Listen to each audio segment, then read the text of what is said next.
Hi! எல்லாரும் எப்படி இருக்கீங்க?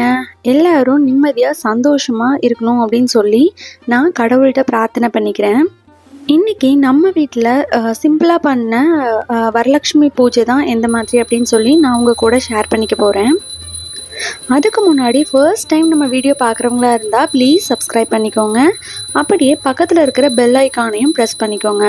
இது வரைக்கும் எனக்கு வீடியோஸ் பார்த்து எனக்கு ஹெல்ப் பண்ணிகிட்ருக்கக்கூடிய உங்கள் எல்லாருக்குமே, சப்போர்ட் பண்ணிகிட்ருக்கக்கூடிய உங்கள் நல்ல உள்ளங்கள் எல்லாத்துக்குமே என்னுடைய மனமார்ந்த கோடான கோடி நன்றிகள். நான் வெள்ளிக்கிழமை காலையில் தான் அம்மனை வீட்டுக்குள்ளே அழைச்சிட்டு வந்தேன். ஏன்னா வியாழக்கிழமையே பண்ணலாம் அப்படின்னு நினச்சேன். பட் ஆனால் க்ளீனிங் ஒர்க்லையே எனக்கு டைம் ஃபுல்லாக போயிடுச்சு. ஸோ என்னால் அன்றைக்கி ஈவினிங் பண்ண முடியல. அதனால் நான் வெள்ளிக்கிழமை காலையில் தான் அம்மன் அழைப்பு பண்ணினேன். அம்மன் அழைப்பு முடித்ததுக்கப்புறமா நான் ஆஃபீஸ் கிளம்பி போயிட்டேன்.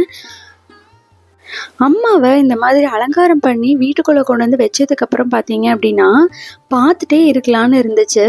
நான் பக்கத்தில் நின்று ரொம்ப நேரம் பார்த்துட்டே தான் இருந்தேன்.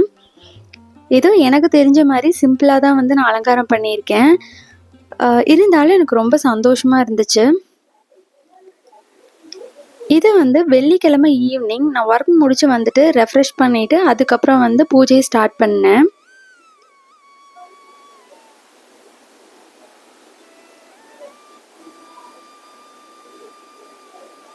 எந்த ஒரு பூஜையை நம்ம ஸ்டார்ட் பண்ணும்போதுமே எல்லாத்துக்குமே தெரியும், முதல்ல நம்ம வழிபட வேண்டியது விநாயகர் கடவுளை தான். அவர் நான் மஞ்சளில் இந்த மாதிரி மஞ்சளும் பன்னீரும் கலந்து இந்த மாதிரி பிள்ளையார் பிடிச்சி வச்சுருக்கேன். பிடிச்சி வச்சதுக்கப்புறமா அவருக்கு பூ சமர்ப்பணம் பண்ணிவிட்டு வாழைப்பழமெல்லாம் சமர்ப்பணம் பண்ணிவிட்டு அதுக்கப்புறமா அவருக்கான துதிகள் எல்லாத்தையுமே படித்து தீபதூப ஆராதனைகள் எல்லாமே காமிச்சிக்கிட்டேன். விநாயகர் கவசம் படித்து விநாயகர் துதி முடிச்சதுக்கப்புறமா மகாலட்சுமி தாயாரை வழிபடுறதுக்கு ஆரம்பிச்சிட்டேன். மகாலட்சுமி தாயாரை வழிபடுறதுக்கு இன்றைக்கி நெய் தீபங்கள் நான் ஏற்றி வச்சுருக்கேன். நெய் தீபம் தான் அவங்களுக்கு ஸ்பெஷல் அப்படின்னு சொல்லிட்டு நெய் தீபங்கள் தான் நான் இன்றைக்கி ஏற்றி வச்சுருக்கேன். கோலம் போட்டு தான் அம்மாவை ஆவாகனம் பண்ணியிருக்கேன். ஈவினிங் ஒர்க் முடிஞ்சு வந்ததுக்கப்புறம் நெய்வேத்தியமாக எதுவுமே செய்கிறதுக்கு எனக்கு டைமே இல்லை. ஸோ அன்றைக்கி வர்றதுக்கே டைம் 7 ஆயிடுச்சு. அதனால் நான் சிம்பிளாக பாசிப்பயிறு உருண்டை மட்டும்தான் என்கிட்ட இருந்துச்சு. ஸோ அதை மட்டும்தான் நான் நெய்வேத்தியமாக படைச்சிருக்கேன். அது போக தாம்பூலமாக வாழைப்பழமும் வெத்தலைப்பாக்கும் வச்சுருக்கேன். விநாயகருடைய துதி சொல்லி விநாயகரை நல்லபடியாக கும்பிட்டுட்டு அதுக்கப்புறமா இப்போது மகாலட்சுமி தாயாருக்கு நான் அர்ச்சனை பண்ணிக்கிறேன். மகாலட்சுமி தாயாரை போற்றி பாடுறதுக்கு மகாலட்சுமி அஷ்டகம், மகாலட்சுமியினுடைய 108 போற்றி அது எல்லாத்தையுமே வச்சு துளசியை நான் அம்மனுக்கு சாத்திக்கிறேன். அதுக்கப்புறமா அம்மாவுக்கு 108 போற்றி சொல்லி பூவாலையும் மஞ்சள் குங்குமத்தாலையும் காசும் வச்சு அம்மாவை நான் அர்ச்சனை பண்ணிக்கிட்டேன். நான் மகாலட்சுமி அஷ்டகம் அதுக்கப்புறமா கனகதாரா ஸ்தோத்திரம் இதெல்லாமே படித்தேன். அம்மாவை அன்னைக்கு ஃபுல்லாக கும்பிட்டது எனக்கு உண்மையாகவே ரொம்ப ரொம்ப மனசுக்கு திருப்தியாகவும் நிம்மதியாகவும் இருந்துச்சு. நமக்கு செல்வம் வரணும் அப்படின்றது நம்ம கும்பிட்றத விட நிலையில்லாத செல்வமே என்ன அப்படின்னு பார்த்தீங்கன்னா நோய் இல்லாத வாழ்க்கை தான். அந்த மாதிரி நோய் இல்லாமல் வாழ்க்கை இருந்தாலே நமக்கு நிலையில்லாத ஒரு செல்வம் தான்.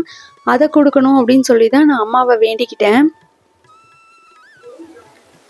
அதுக்கப்புறம் நிவேதனமாக பாசிப்பயிறு உருண்டையும் அதுக்கப்புறம் பழங்களும் வச்சுருந்தேன். எல்லாமே அம்மாவுக்கு சமர்ப்பணம் பண்ணிக்கிட்டேன். அதெல்லாம் முடிச்சதுக்கப்புறமா அம்மாவுக்கு தீபதூப ஆராதனைகள் எல்லாமே காமிச்சிட்ருக்கேன்.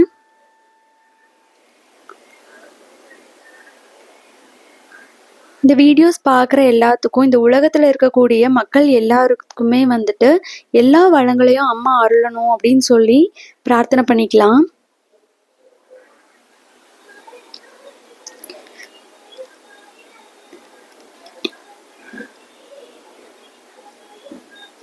மகாலட்சுமி தேவிக்கு தீபாராதனை காமிக்கும் போது மகாலட்சுமி தேவியினுடைய காயத்ரி மந்திரம் சொல்லிட்டே நான் தீபாராதனை காமிச்சிட்டு இருந்தேன்.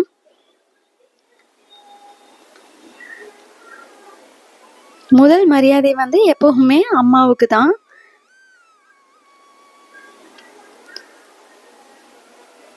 இப்போது தீபாராதனை வந்து நம்மளும் தொட்டு கும்பிட்டுக்கலாம். தொட்டு கும்பிட்டுட்டு அதுக்கப்புறமா நான் என்ன பண்ணேன் அப்படின்னா, அம்மாவுக்கு வந்து அர்ச்சனை பண்ணியிருந்தேன் இல்லைங்களா, குங்குமம் எடுத்து நெத்தியிலையும் உச்சியிலையும் வந்துட்டு நான் இட்டுக்கிட்டேன். அதுக்கப்புறமா வந்து திருமாங்கல்யத்துலையும் நான் வந்து அந்த குங்குமத்தை வந்து வச்சுக்கிட்டேன். அம்மாவுடைய காலடியில் வச்சு தான் வந்து நான் வச்சுக்கிட்டேன். வீட்டில் அவங்க இல்லை, அவங்க வந்து இன்னைக்கு அவுட் ஆஃப் ஸ்டேஷன் போயிட்டாங்க. அதனால நானும் பாப்பாவும் மட்டும்தான் வந்து சாமி கும்பிட்டோம். அதுவும் ரொம்ப டைம் ஆயிட்டனால யாரையுமே கூப்பிடுறதுக்கும் எனக்கு டைம் இல்லை. 7 o'clock மேலே தான் வந்துட்டு சாமியே கும்பிட்டேன்.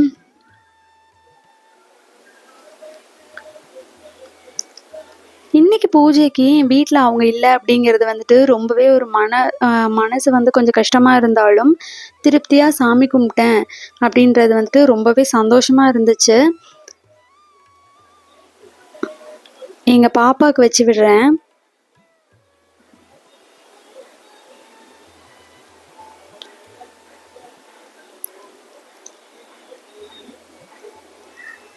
இது எல்லாத்தையுமே வந்துட்டு நான் பண்ணுறது எல்லாத்தையுமே பாப்பா வந்து பக்கத்தில் நின்று பார்த்துக்கிட்டே இருப்பாங்க. ஏன்னா அவங்களுக்கு வந்து இதுலலாம் ரொம்ப இன்ட்ரெஸ்ட் ஜாஸ்தி. எனக்கு அடுத்து இதெல்லாம் வந்து அவங்க பண்ணுறதுக்கு ரொம்பவே வந்து ஈகராகவே இருக்காங்க. நான் பண்ணும்போதுமே என்கிட்ட வந்து அம்மா நான் அதை பண்ணுறேன், அம்மா நான் இதை பண்ணுறேன்னு சொல்லி கேட்டுகிட்டே இருப்பா. குழந்தைகளுக்கு எப்போவுமே ஆன்மீகத்துலேயும் வந்துட்டு அறிவும் ஜாஸ்தியாக இருக்கணும், இன்ட்ரெஸ்ட்டும் வந்துட்டு அதிகமாக இருக்கிற மாதிரி நம்ம பார்த்துக்கணும். அப்போனா தான் அவங்களுக்கு வந்து எது நல்லது எது கெட்டது அப்படின்றத வந்து பகுத்தறிஞ்சு போகிறதுக்கு உண்டான திறமைகள் வந்து வளரும்.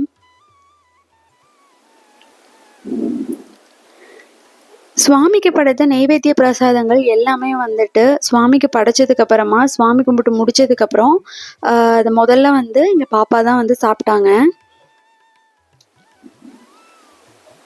தாம்பூலம் கொடுக்கறதுக்கும் வந்துட்டு நான் இந்த தடவை ப்ளவுஸ் பிட் அந்த மாதிரிலாம் எதுவுமே எடுக்கல. நான் மஞ்சக்கயிறும் மஞ்சள் குங்குமமும் மட்டும்தான் வந்துட்டு இந்த வருஷம் வாங்கியிருந்தேன்.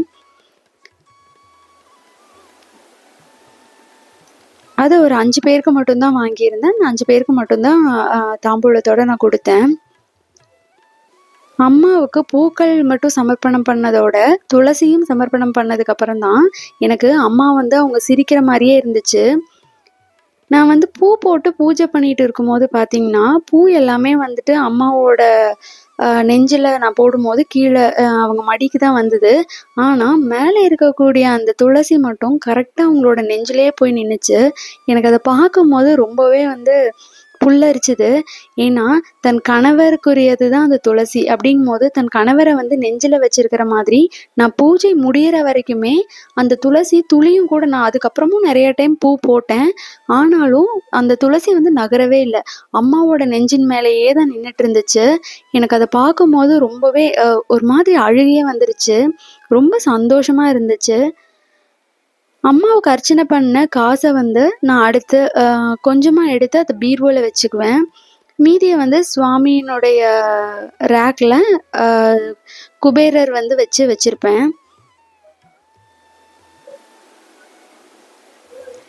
இந்த வீடியோ உங்கள் எல்லாருக்குமே பிடிச்சிருக்கும் அப்படின்னு சொல்லி நான் நம்புகிறேன். பிடிச்சிருந்ததுன்னா லைக் பண்ணுங்கள், ப்ளீஸ் சப்ஸ்கிரைப் பண்ணிக்கோங்க. மறுபடியும் ஒரு புதுமையான வீடியோவில் நான் உங்களை பார்க்குறேன். அது வரைக்கும் வெயிட் பண்ணுங்கள். எனக்கு வந்து சப்போர்ட் பண்ணிகிட்டு இருக்கக்கூடிய எல்லா நல்லுள்ளங்களுக்கும் என்னுடைய மனமார்ந்த 1000 நன்றிகள்.